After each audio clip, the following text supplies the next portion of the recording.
Trazemos o nosso abraço fraterno, pedindo a Jesus que nos abençoe com a sua paz. O título que demos para a palestra da noite, para a conversa da noite, é Aprender a Morrer para Aprender a Viver. E nós vamos começá-la contando uma pequena historinha de uma mãe que tinha uma criança na faixa dos 4 anos de idade.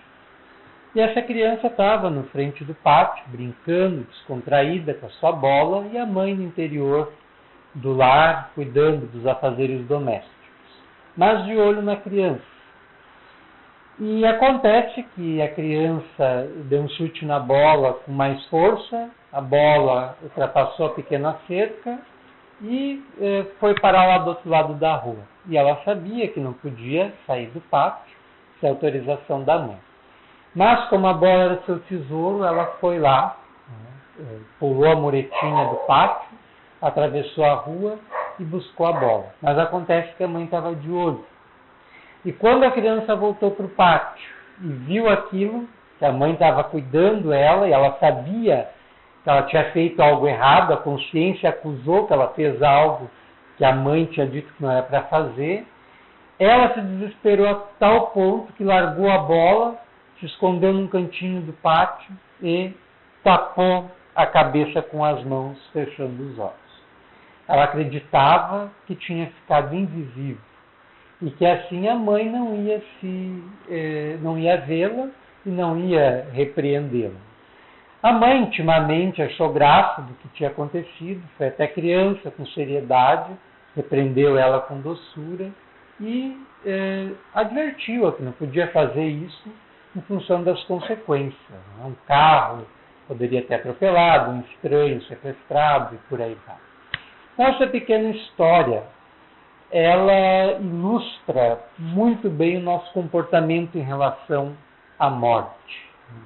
Muitas vezes nós fechamos os nossos olhos para a morte acreditando que ela não vai chegar para nós. A gente tem um comportamento infantil, imaturo, com relação à morte.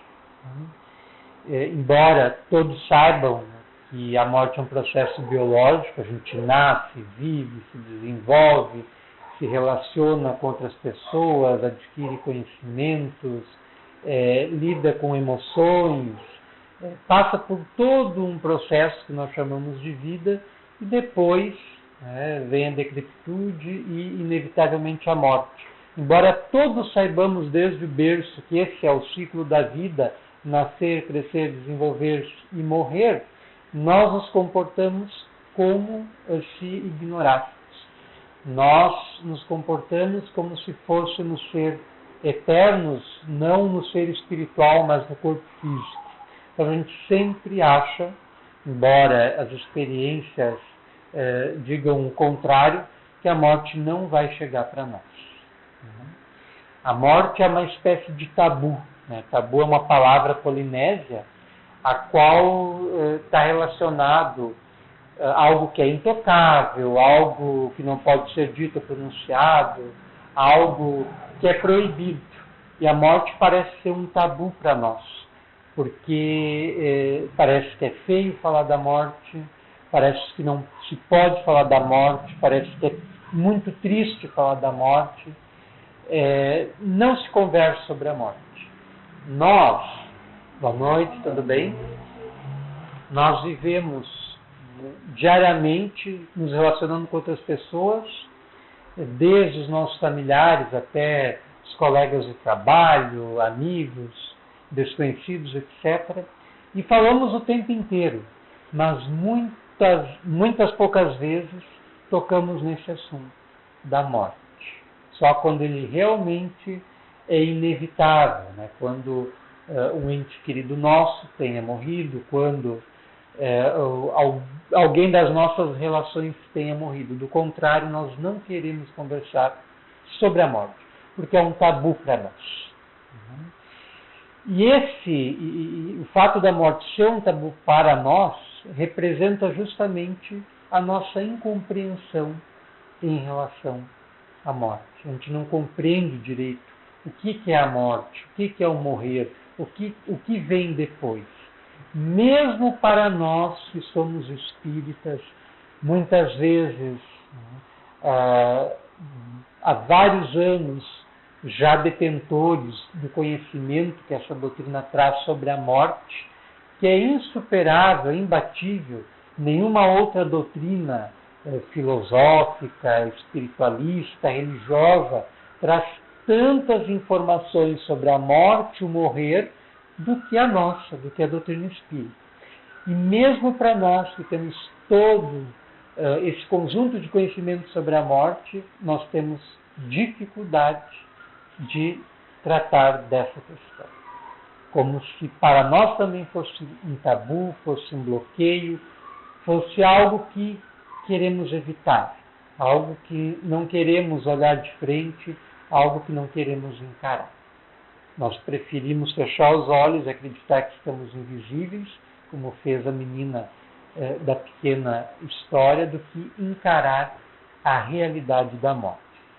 E é justamente a proposta de vermos a morte de uma perspectiva imortalista, morredora, continuista, trazida pelo Espiritismo, que nós conseguiremos viver melhor.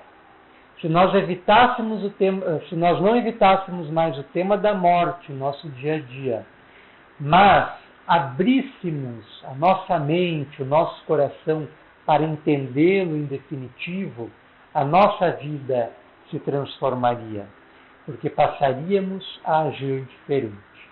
Allan Kardec, quando publicou o Evangelho segundo o Espiritismo em 1864, no segundo capítulo, Meu Reino Não É Deste Mundo, ele faz uma análise que ele intitula O Ponto de Vista, que a humanidade precisa mudar o seu ponto de vista em relação à morte, porque a nossa realidade existencial mais profunda, mais abrangente, maior, não é a que nós estamos vivendo aqui, é a do nosso ser espiritual. Então, essa nossa realidade aqui, ela é limitada, ela é parcial, ela é pequena, ela é acanhada, ela é muito restrita, comparada à realidade espiritual. Mas nós passamos quase toda a vida ignorando essa realidade maior e vivendo a nossa vida na Terra como se tudo se resumisse a ela, não existisse nada mais além. Então é justamente esses conhecimentos sobre a realidade da vida após a morte que o Espiritismo nos traz, que nos auxiliam como guia, como diretriz, como princípio norteador a nos dirigirmos na vida atual, nessa vida aqui. Nós temos que buscar lá na vida maior o roteiro para nós seguirmos aqui, na vida menor, que todos vivenciamos, que todos descrevemos. Hoje, felizmente, muitos cientistas têm se preocupado em explorar as fronteiras da morte. E tem se feito a pergunta que o ser humano sempre se fez desde o início da história, acerca do que acontece após a morte. Embora as religiões de todos os tempos e lugares sempre tenham consagrado o princípio imortalista, e até mesmo a comunicabilidade com o mundo invisível, o ser humano sempre se inquietou com esta questão do que ocorre após a morte. E hoje muitos cientistas têm se feito essa pergunta e não têm ficado apenas na pergunta, eles têm investigado.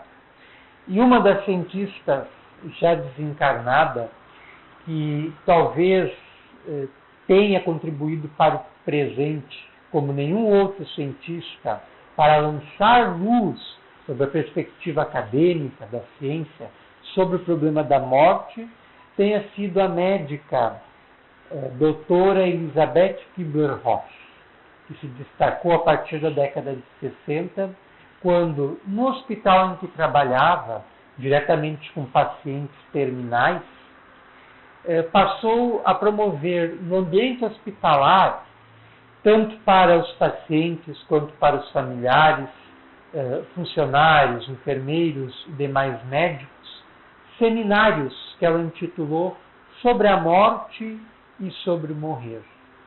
E passou ali justamente a tratar de uma temática que, mesmo dentro do hospital onde ela trabalhava, era constantemente evitada, a temática da morte.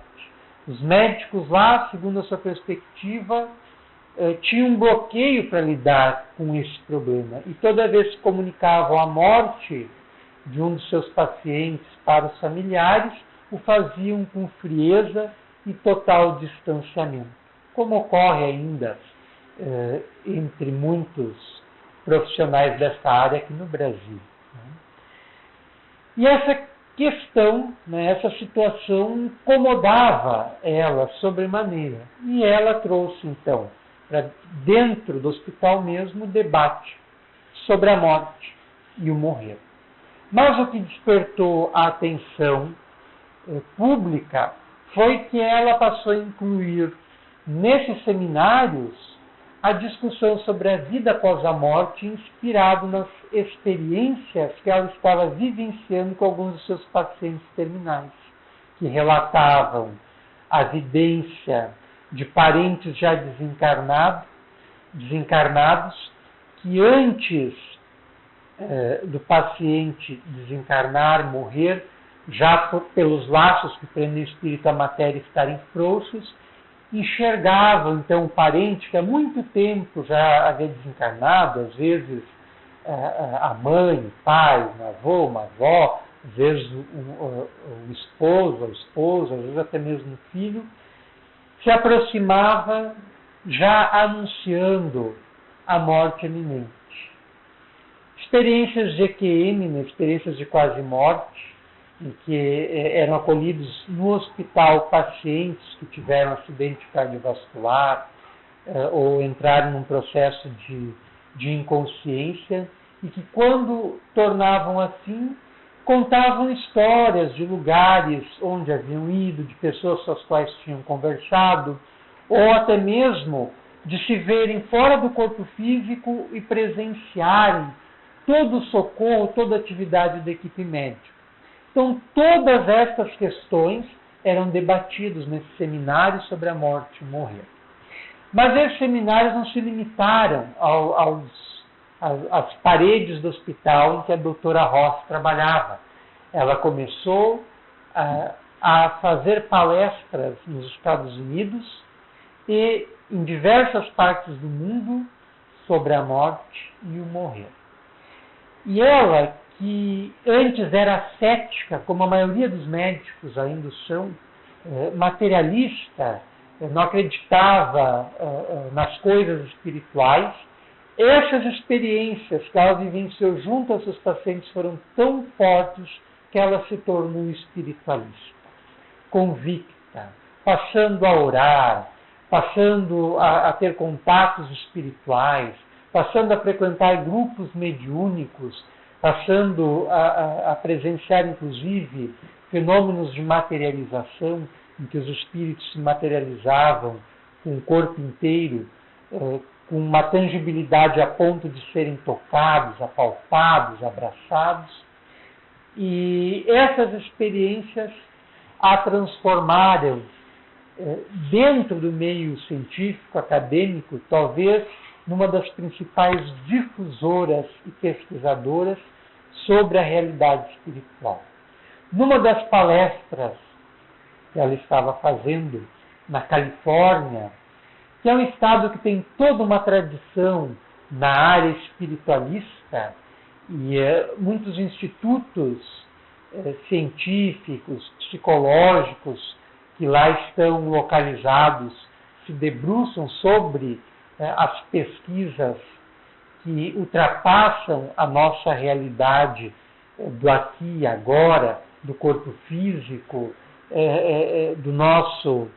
das funções básicas do nosso psiquismo, explorando todo o potencial ignorado ainda da criatura humana, Nesse estado, ela estava proferindo uma palestra e antes de fazer essa palestra, ela fez uma oração, o que é uma atitude pouco comum entre profissionais da área médica. Então, antes de fazer a palestra, ela fez uma oração, pedindo a intuição dos seus mentores espirituais e que, se fosse possível, ela trataria naquela noite do tema de EQMs, experiências de quase morte. E ela pediu que, se fosse possível, ela desejava fortemente que a sua explanação fosse corroborada pela narrativa de um dos presentes, pelo testemunho pessoal de um dos presentes. Concluiu a oração e foi fazer a palestra. A palestra se prolongou por mais de 2 horas e, ao final, ela abriu espaço para perguntas, para debate, se alguém desejasse, para algum relato, algum testemunho pessoal. Ante alguns momentos de expectação, para surpresa geral, despontou um homem, na faixa dos 45 anos, que pediu licença para falar. Após ter recebido o consentimento, ele subiu ao púlpito e passou a contar sua história. 4 anos antes, a sua vida se modificara por completo. Ele era casado, tinha um bom relacionamento com a esposa e tinha 3 filhos. Eles haviam combinado uma viagem para uma cidade vizinha, no fim de semana, e na última hora ele ficou preso no trabalho e não pôde ir, mas entrou em contato com a esposa, encorajando ela e os filhos a fazerem a viagem mesmo assim, que não haveria problema nenhum para ele. A esposa, embora relutasse primeiramente, acabou concordando com o esposo e fez a viagem com os filhos. Só que eles mal haviam saído com o carro dela e ele ainda no trabalho recebeu a notícia que a esposa e os filhos haviam sofrido um acidente e todos haviam morrido. E ali ele morreu também. A vida acabou para ele. Tudo perdeu sentido para ele. Ele abandonou o emprego, não ia mais nem para casa, ficava vagando pelas ruas como um zumbi, chorando, depressivo, revoltado com Deus, perguntando por que comigo, por que minha família, o que eu fiz de errado. Acabou mergulhando no alcoolismo, na drogadição, e a vida acabou para ele. E ele permaneceu naquele estado durante muito tempo, até que um dia ele estava ébrio, estava bêbado, e caminhava às margens de uma avenida bem movimentada, e num momento de desequilíbrio ele tombou, justamente quando passava um carro pela avenida, que o projetou a mais de 5 metros para frente.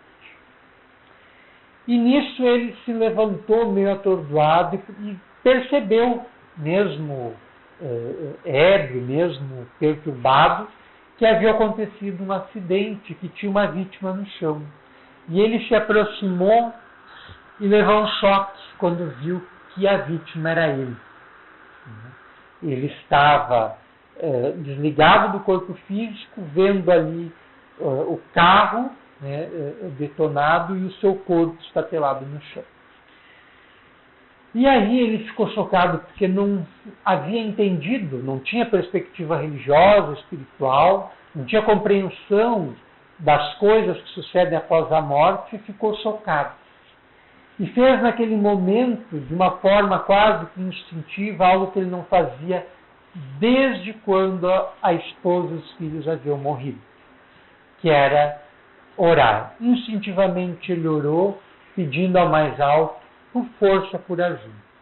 E como nenhuma prece fica sem resposta, assim que ele terminou a formulação mental da sua prece, ele divisou ao longe uma luz radiante vindo na sua direção.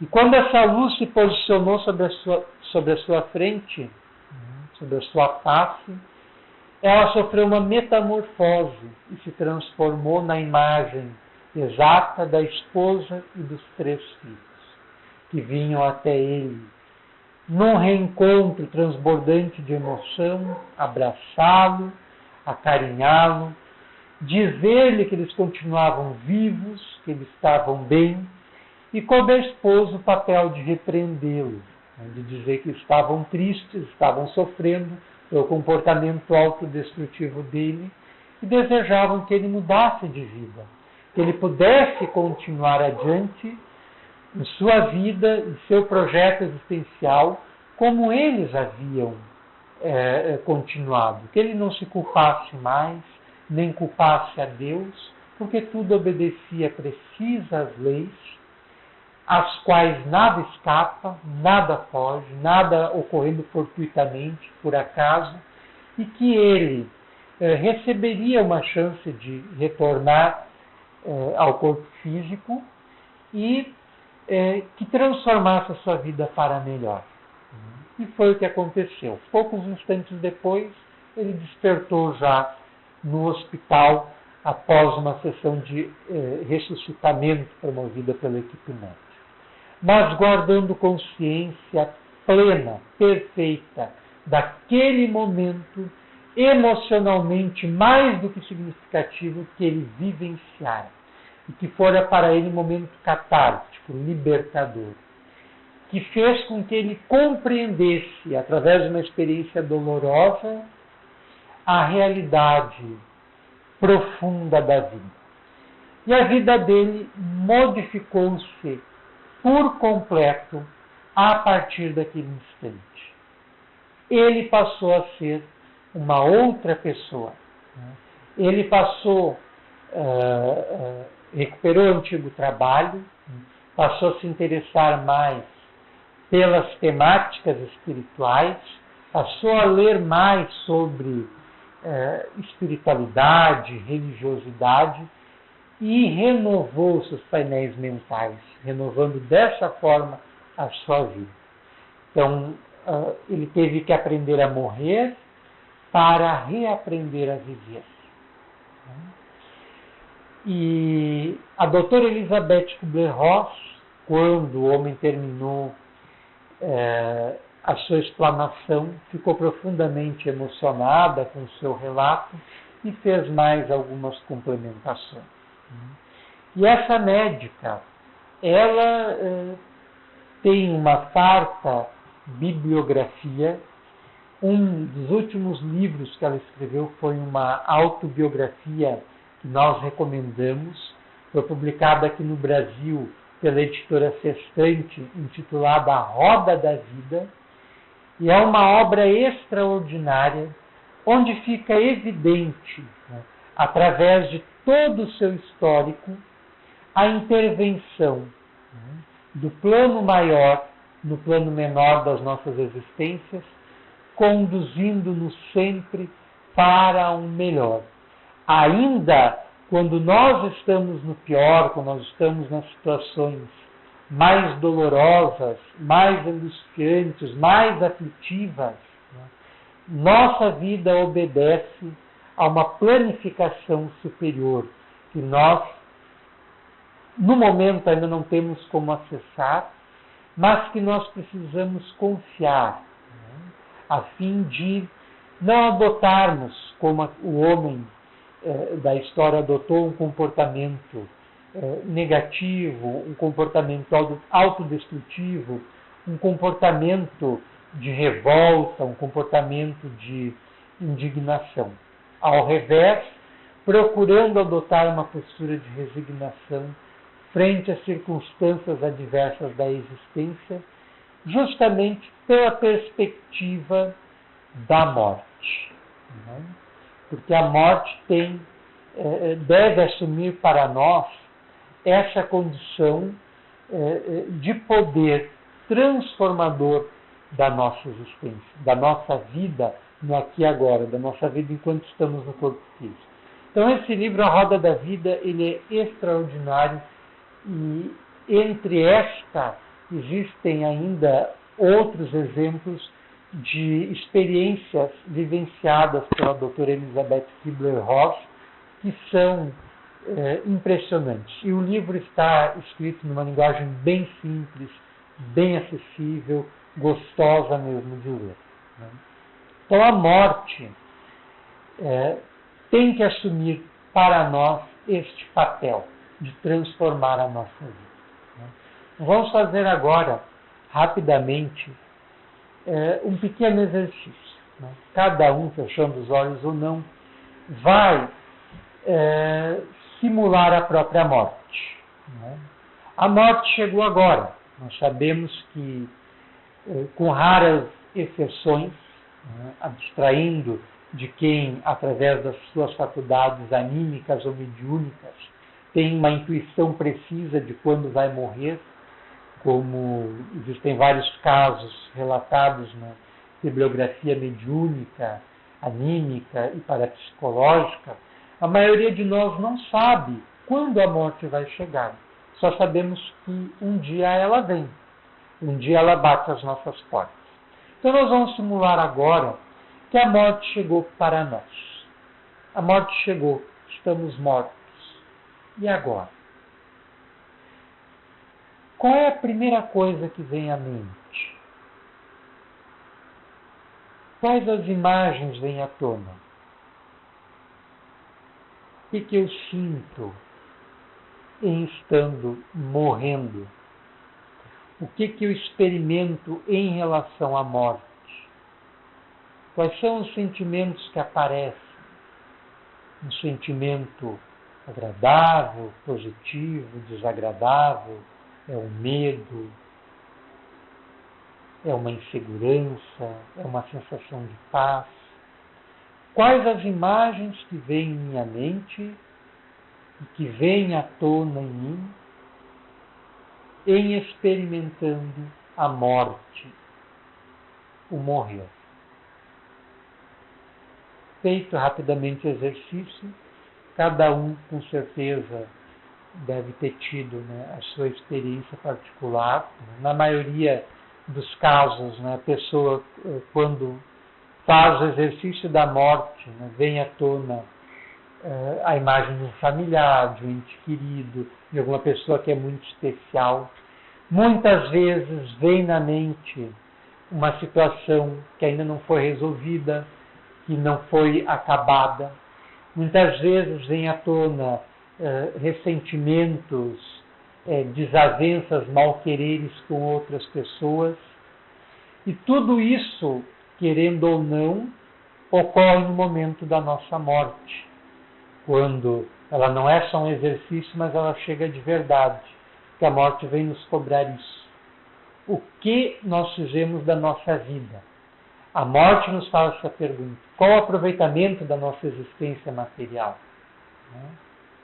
Fizemos todo o bem que poderíamos fazer, ajudamos todas as pessoas que poderíamos ajudar, fizemos o que gostaríamos de fazer, dissemos tudo aquilo que gostaríamos de dizer, realizamos os nossos projetos antigos, que muitas vezes vêm desde a infância, de uma forma latente, mas sempre presente, dando uma intuição de qual é o caminho da nossa vida, mas nós vamos deixando sempre de lado e acabamos nunca realizando talvez aquilo que nós tenhamos vindo para cá realizar.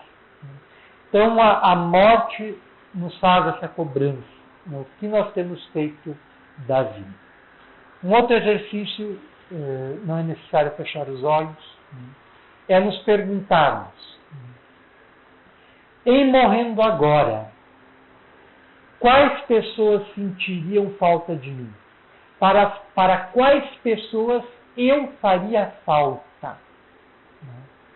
Se eu morrer agora, quem vai sentir falta de mim? Para quem eu vou fazer falta?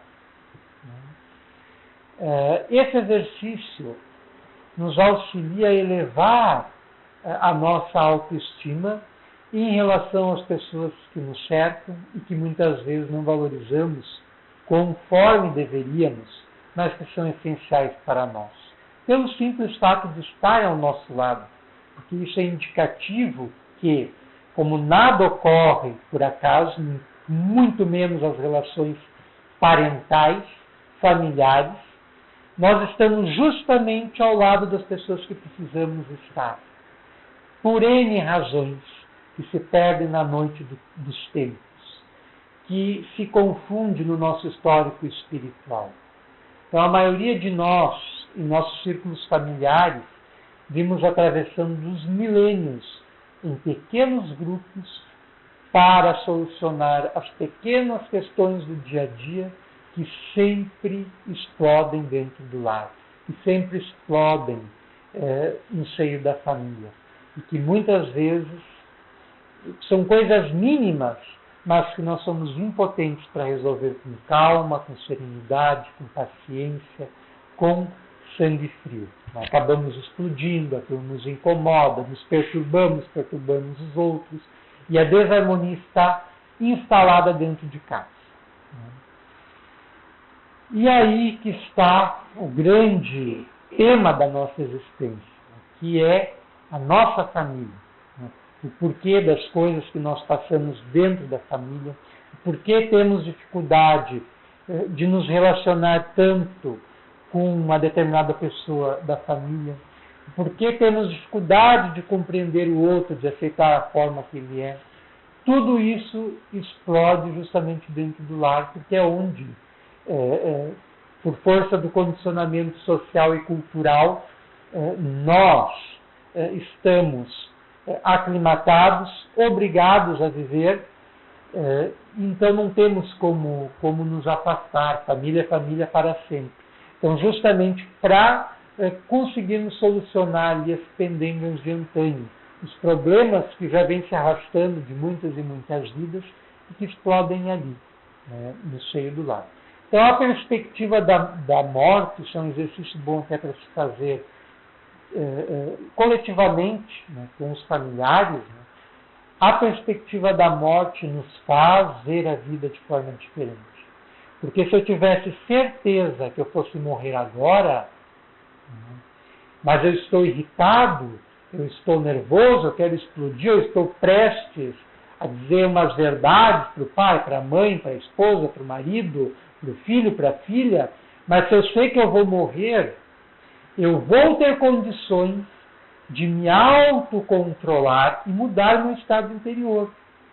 E com certeza eu não vou explodir, não vou dizer verdade nenhuma, não vou criar complicação com ninguém. Antes eu vou dar um abraço, eu vou expressar o carinho que eu sinto, eu vou expressar o amor que eu tenho por alguém.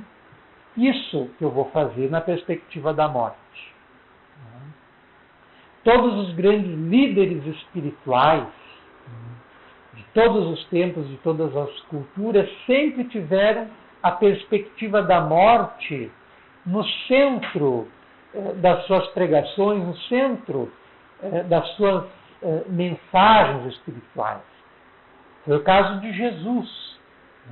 Allan Kardec escreve no capítulo que citamos antes, no capítulo 2 do Evangelho segundo o Espiritismo, que toda a doutrina cristã, todos os ensinamentos evangélicos, todas as lições de Jesus giram em torno do eixo da vida futura, da nossa vida que vem depois dessa, que é a vida maior.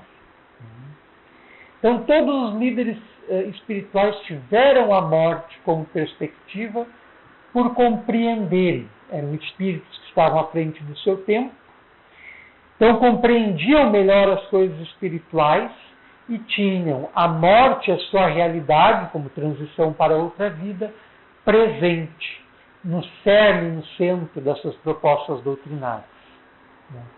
E é, sem dúvida nenhuma, em Jesus, na sua mensagem, na sua doutrina, nos seus eventos, nas suas lições, que nós temos a morte colocada numa perspectiva central, mais do que em qualquer outra das grandes religiões reveladas do passado. Tanto que, após a morte, Jesus retorna, Jesus ressurge para se apresentar aos seus discípulos. Em inúmeras ocasiões, narradas fartamente nos 4 evangelhos canônicos, aceitos pelas religiões dogmáticas, os evangelhos de Mateus, Marcos, Lucas e João, e os mesmos relatos presentes nas dezenas e dezenas de evangelhos apócrifos que essas religiões não aceitam como autênticos, mas que também fazem menção a essas manifestações espirituais de Jesus após a sua morte. Então Jesus não só enfoca a morte como aspecto central da vida, mas muito mais o que ocorre após a morte, porque ao retornar ele revela aos seus discípulos imediatos, aos seus seguidores, que a vida continua depois, prossegue além em realidades sempre mais amplas e complexas. Leon Denis, que faz um estudo aprofundado dos evangelhos na obra O Cristianismo e o Espiritismo, ele defende uma tese de que há um conhecimento esotérico na doutrina de Jesus, esotérico com S, e há um conhecimento esotérico com X na doutrina de Jesus. O conhecimento esotérico com S é aquele conhecimento que é fechado, que é próprio de alguns, que é partilhado com os poucos. Conhecimento esotérico com X, exo, algo que está para fora, exostera, a esfera que está fora da Terra, a última camada atmosférica. O conhecimento esotérico com X é aquele conhecimento que está fora, que é publicizado, que é de conhecimento comum. Então, Leon Denis defende que Jesus ensinava algumas coisas que ficava circunscrita aos seus seguidores imediatos, que eram os seus apóstolos, os seus discípulos principais, mas não ensinava outras coisas para as demais pessoas, em função da incapacidade que elas tinham de compreender. Mas ensinava através de parábolas, que são metáforas para explicar as coisas da vida, principalmente as coisas transcendentes, que introduzia no seio das massas aquele conhecimento que ele ensinava de forma particular para os seus discípulos, que estavam iniciados na doutrina que Jesus vinha trazer. E nós vemos no cristianismo primitivo um pálido reflexo do que hoje é o cristianismo, e que pelas narrativas evangélicas nós vemos Jesus aplicando paz, cura através das mãos, Jesus conversando com os mortos, como ocorre quando ele sobe o Tabor, onde se materializam só para 3 discípulos, Pedro, Tiago e João, os espíritos de Moisés e Elias, e Jesus se transfigura. Os discípulos que estavam preparados para presenciar aquele fenômeno, um fenômeno mediúnico, presenciam Jesus na sua realidade espiritual, veem o corpo espiritual do Cristo em toda a sua radiância, em toda a sua luminosidade, e veem materializados Elias e Moisés. Vemos Jesus, entre aspas, expulsando os demônios e dialogando com eles. Lembrando que o termo demônio é presente não só nos evangelhos, mas em todo o texto bíblico, é sinônimo de espírito desequilibrado, de espírito que está em trevas, de espírito que está num estado de ignorância. E Jesus dialoga com eles, liberta-os, tanto os obsessores quanto os obsidiados. Então nós vemos na doutrina, nos ensinamentos, na vida, nos exemplos, na mensagem de Jesus, o que hoje mais desdobrado e tornado público para todos, não só para alguns, os princípios que formam o Espiritismo. Todos estão lá no cristianismo primitivo. Então Jesus coloca na perspectiva da morte, considerando a realidade que vem depois, a sua proposta de renovação do ser humano.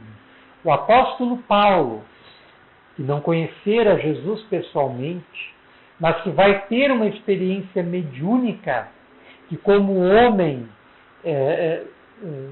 que fez o relato na palestra da doutora Ross, teve uma experiência mediúnica que foi transformadora na sua vida, que foi a porta de Damasco, na direção da Síria,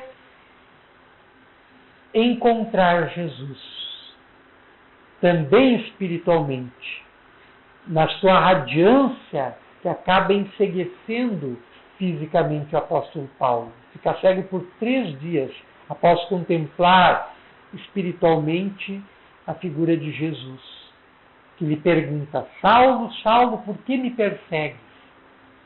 E ele cai do cavalo ante aquela luminosidade que o enceguece, e ele pergunta: quem és tu?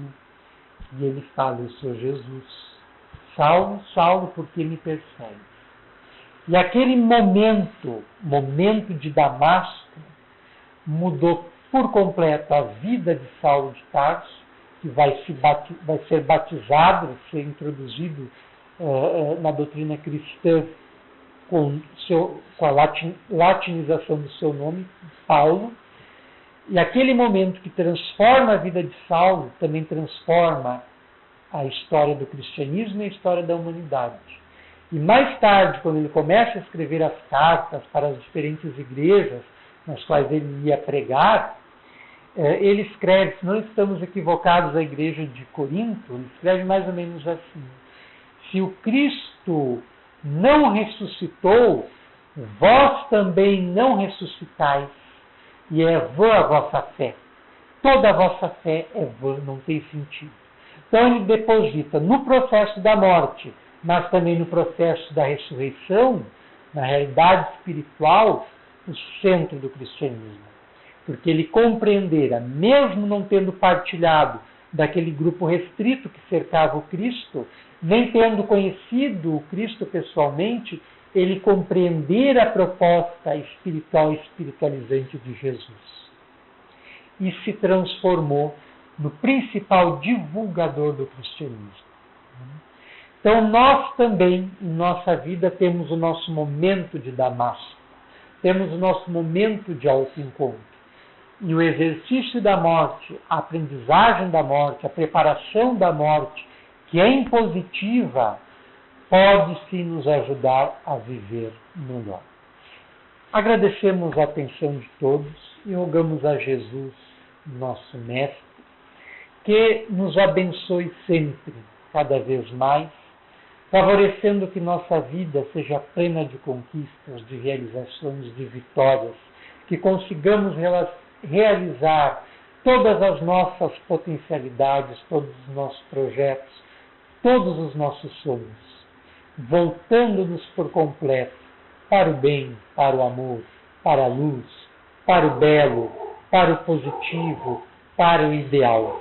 E Jesus possa segurar em nossas mãos com força e nos sustentar na estrada de nossas vidas, nos levando pelos carreiros de dificuldade, de incompreensão, de dor, de desalento, nos apoiando e nos guiando com a sua sabedoria e com a sua luz, de modo que possamos ver mais longe do que os nossos olhos físicos alcançam, tendo o entendimento da espiritualidade que nos circunvolve, que nos abrange, que penetra em nós e de nós irradia, a fim de conseguirmos nos encontrarmos e sermos felizes desde já em nossas vidas. Que Jesus nos abençoe.